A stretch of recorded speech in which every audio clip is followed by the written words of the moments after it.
Ecuador is preparing to hold a partial recount of its February 7th presidential election. The left-wing economist Andrés Arauz placed first, securing nearly 33% of the vote, a third of the vote, but fell short of the 40% needed to avoid a runoff.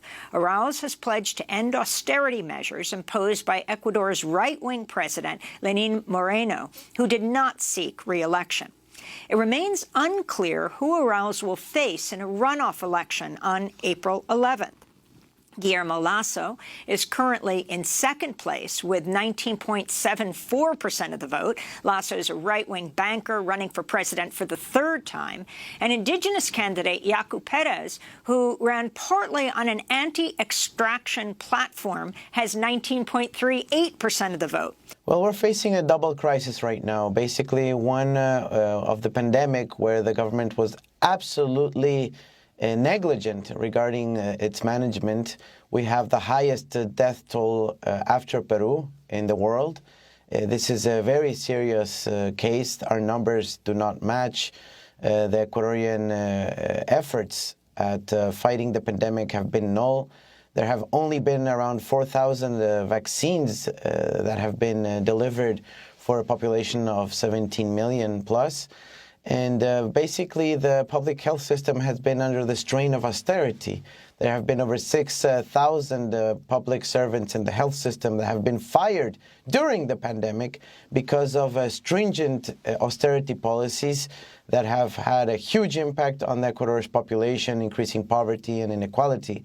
So we have to face these two crises simultaneously, and we're proposing an aggressive investment plan, including emergency aid, similar to the paychecks that have been delivered here in the U.S., to the most vulnerable in the Ecuadorian population. But also we intend to have an aggressive program to have the vaccine available for most of Ecuador's population as a public service in the short term. This is very important for us to overcome these two crises in the very short term, because we're now facing what we call a lack of trust within Ecuadorian society, and we need to fix that as soon as possible. Otherwise, this might become even a humanitarian crisis. Where do you stand when it comes to Maduro and the Biden administration's position on Venezuela? I stand with what basically the rest of the world has been saying, that we have to recognize the self-determination of the people of Venezuela. The EU has recently changed its position. I'm referring to the European Union. And most of Latin America has a clear agenda to keep peace in the region, right? So we think we need to talk about peace, democracy, development as the key issues in Latin America.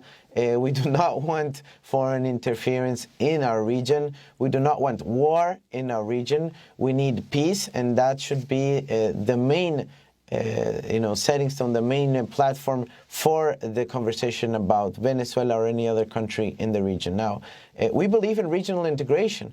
We believe in the unity of the Latin American peoples, where we have so much in common.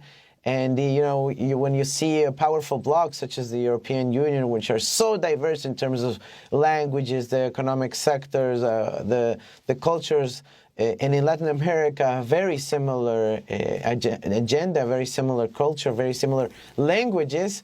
And however, it's taken us so long for full regional integration. So that's where we're going to go forward with that. And we hope the Biden administration will stay away from trying to create division within the region. And on the other hand, we'll try to create those spaces for regional integration in the region.